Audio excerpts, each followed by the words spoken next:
Hello everyone, I'm here today with the lovely, hold on, Emily Verschoor-Kirss. Yeah. Woohoo, got it. That's a tricky one. First try. Yeah. She is saxophone player, which I thought was really cool because you don't find a lot of those, I don't feel like. I don't, at least. And so I thought that was really cool. And that's actually what you studied, right? I did. Yeah. So tell everyone like what you do with saxophone and how you got into it and that whole. Sure.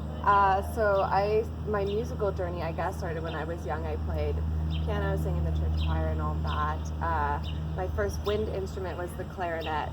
My mother played, so we had one in the house, and I sort of found it and thought I'd give it a whirl. Yeah. And then I added saxophone into that this summer for 3rd or 4th grade. Oh, okay. So pretty early on. So what was it about the sax that you were drawn to? Well, I wanted to play jazz. Okay. I was interested in jazz. Yeah. Wow. So, it just was intriguing. I'm the youngest of 3, so Okay. my brothers played trumpet and they were involved in jazz. So it kind of piqued my interest, if you will. So I studied saxophone all the way up through a master's degree at Louisiana State University, and then I moved here. Yeah. And now I make a living playing and teaching saxophone. Do you play like with bands and just different groups around town? Yeah, I play with a couple of different artists and groups. I have my own jazz combo. Okay. I play with a professional big band here in town, and I work as a collaborative artist with a couple of local musicians. And you said you teach also? I do. I teach at the public school level, freelancing with private lessons, and then I'm actually starting this fall at Middle Tennessee State University as their adjunct professor, sort of in the classical vein. They have a wonderful jazz professor, Don Alco, and so I'll be working alongside him, Cool. which is great.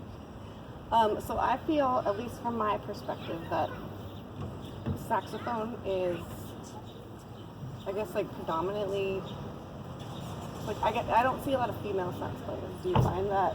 Yeah, to be the it's case? definitely a male-dominated field. Well, the music industry in general is definitely male-dominated, and then the subsection of saxophones and horn players is definitely additionally male-dominated. Yeah. So. Have you found any challenges with that, or does it kind of, most people respond positively? Or? It has its ups and downs. Yeah. I think by and large we're at a time in history where people are really interested in supporting and advocating for women. Yeah. But with that said, there's a lot of opinions and feelings that are ingrained in our society with regards to women as well. So what I've found is I've been really lucky to have a select few male musicians and collaborators who respect my work, respect what I bring to the stage and what I bring to the rehearsal room, and have become really strong advocates for me. So I'm really grateful for those few artists and band leaders and so on who have really worked to support me personally. Yeah, I think that's great. I'm trying to think, but the heat is I know, it's so hot. Nashville summer. Okay, so any shows coming up? Like, do you have any regular gigs that you do, or is it just kind of like you schedule them as stuff come up? Yeah, so it kind of it depends on which group. Okay. I play with my own jazz combo. We have a show coming up on Monday at the Renaissance Hotel, and that's just a duo, myself and a guitar player. We just do jazz standards and kind of happy hour, cocktail hour style, which is really fun. It offers a lot of room for improvisation and collaboration between the two of us. Yeah. So that's really great. That's coming up on Monday. But the artists that I play for, we have some stuff coming in the works with the start of the academic school year. I'm looking to do some collaboration at MTSU with at least one of the pianists there I have a friendship with. So we collaborated in my master's degree. He's at MTSU now in the collaborative piano department. So I'm excited to work with him again, get some more classical stuff going over there. It's not something that I really get to pursue here in the city, but I knew that moving here. Yeah. I like to keep it in my back pocket as best I can. Yeah. Do you have any stuff you've recorded? Not in a while. That's kind of the one facet of the industry that I haven't really been able to weasel my way into since moving here. Something I'm interested in, definitely. Would you want to do it as a solo artist, like just saxophone? Not necessarily. Okay. I don't. I think that it's really important for artists to find what they're most passionate about and pursue that fully instead of trying to dip their toes in lots of different areas of the industry. So writing and composition is not something that I feel compelled to do or feel drawn to or feel a passion to. And I know that there are a lot of wonderful artists for whom that is their whole passion or is something that they're exceptional at. It's not something I feel like I'm exceptional at. So I don't try and pretend like composition is in my wheelhouse, but collaboration is really my bread and butter. That's where my heart is. So I prefer to work with other people rather than solo work. Cool. So on a kind of unrelated note, I also saw that you do ultra marathon. I do. Now, what is an ultra marathon? How is that different from just a marathon? Yeah, so an ultra marathon is a race that is longer than 26.2 miles. So it varies anywhere from 26.3 miles up to whatever you want it. There are some crazy races out there. So it's just running, strictly running? Correct, yeah, it's just running, not like triathlon or anything like that. Yeah. How did you get into that? Gosh, I actually started running really late in life. Well, I'm not that old, but I started running in graduate school.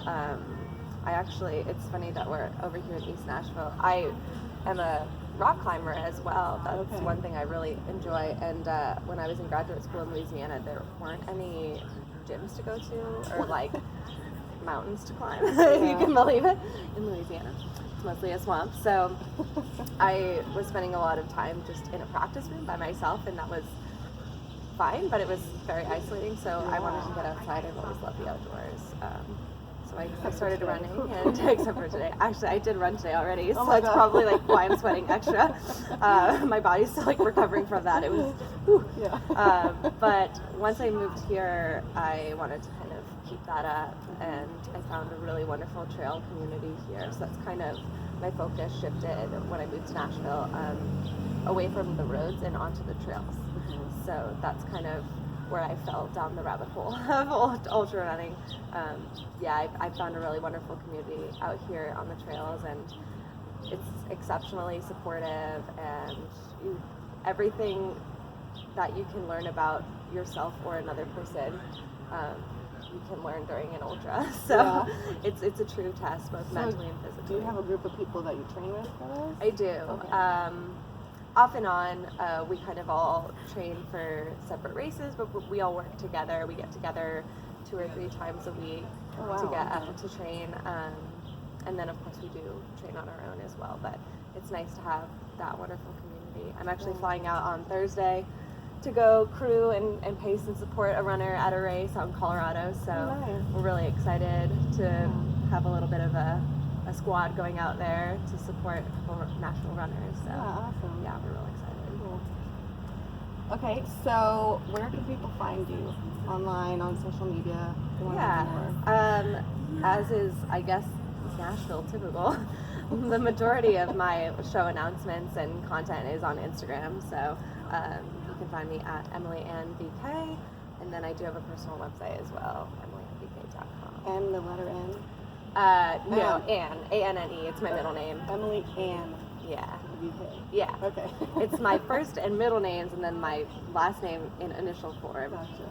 Yeah. Thanks for not writing the whole thing. Yeah, nobody wants that. It's a lot of letters. Yeah. Wouldn't fit, I don't know. So Instagram and online. My personal website and my Instagram page are probably the best ways to get in touch with me. Cool.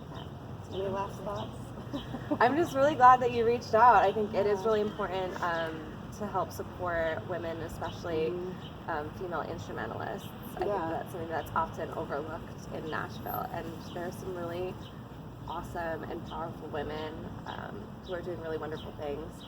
I was a part of a show last week that was all women, all 80s benefit.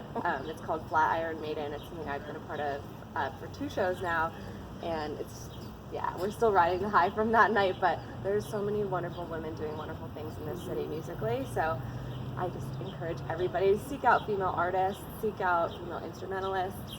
If you're in a hiring position, please consider women, seek out women that are qualified, because it's not, in the words of a female Broadway musical director, it's not a pipeline issue. There are so many women that are ready and capable and qualified, and we just need to reach out to them. So yeah, female engagement is something I'm really passionate about. Well, thank you so much for Of sharing. course. Good luck with all the new projects. Thank you. Check her out. You can see when she's playing with all her different groups, and maybe, do you have any races coming up? My next race will be November 1st. Yeah, I'm running the Is that going to be here? It is. It's the Natchez Trail Run 50 miler. It's out on the Natchez Trail. It's a local race director who I'm good friends with, and I love their race. So you can go out and support her there. It won't be quite as hot that day. So. Here's hoping. You won't melt. It would be way less fun. All right, well, thanks again. Yeah. Thanks for watching, guys. We'll see you later.